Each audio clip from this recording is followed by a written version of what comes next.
I really don't have so much to say. It's very amazing. I can honestly tell you, I never thought I'd win this Grand Prix again. I won it twice before. That was a long time ago. And I've been second and third and so on. I really didn't think I'd win it again. The sport has changed so much, and it's not that I'm a little more mature than I was. These young people, they go plenty fast, and they know all the tricks, and they're really, really good. I mean, I have the greatest admiration and respect for my fellow riders, because they are that good. And to go up against them is no easy task. And to take on the famous Leopoldo is also a painful experience, because... But rewarding. But rewarding, yes, because he really knows how to turn the screws down.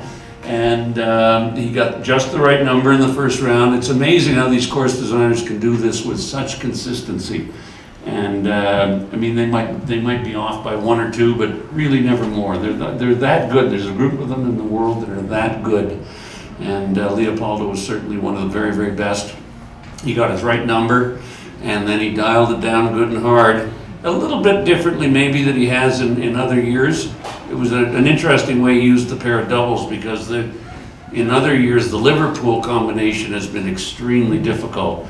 And in this case, it wasn't really so much the problem, it was what you did with the 5-stride distance to the next double combination. And in fact, when I rode down to it, the Liverpool combination was in the sunlight and the other was in the shade.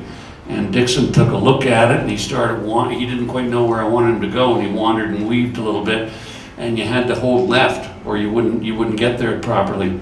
And he just didn't quite understand for a split second, and then he followed my eye and we were good to go. Then of course the jump off happened. Am I talking to those? Not at all, sure did. And the order of go and that jump off was determined by our speed in previous rounds. So had Ms. Kessler gone a little faster earlier, she might have been second in that jump off. But anyway, I had the good fortune, yeah, we're just thrilled to be in the jump off. I had the good fortune of going second, so I saw exactly what she did, and her strategy was exactly correct. She did just what I would have done if I'd been leading off. Just put enough pressure on and hope that the other one makes a mistake. And she put enough pressure on, and I worked her on the turn from 1 to 2, a little quicker to the Liverpools, and just a little here and a little there, and that was the difference.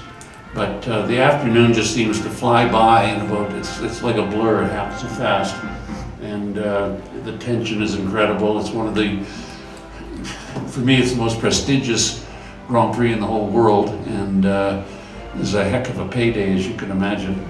And horses cost. Yeah, it's just a thrill. It's beyond words. It's a real thrill. Thank you. Questions? Ian, you mentioned in the receiving ceremony that it was even extra special to win it on a horse that is related to Big Ben.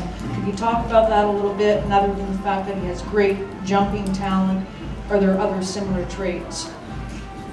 You know, you might say, somebody could say it's my imagination if I tell you all this, because it goes back quite a ways, and it's not a major role, but the gentleman we acquired the horse from, Suan Area Grange, bought the horse from a fellow named Ignace Phillips, and his father owned Etretat, who was the father of Big Ben, and there's a lot of the bloodlines that carried on down through, and Dixon is a distant relative, but similarities. Dixon knows when to rise to the occasion, as Big Ben always did. I don't know. It's subtle things in the way of training. Big Ben, you never just said, "Listen, here's what you're going to do," because he'd say, "Is that a fact?" And that was not going to go well. And I always say I trained Big Ben the way my wife trained me. She left me thinking it was my bright idea in the end, when really it was her idea. So I learned that from her. I figured it out after about 30 years. And so I trained Big Ben that way, and Dixon's exactly the same. You don't just take him on head on, because he'll just say, "Is that the best you got?" And you just got to sell him on the idea and let him kind of think it's half his idea, and then away he goes.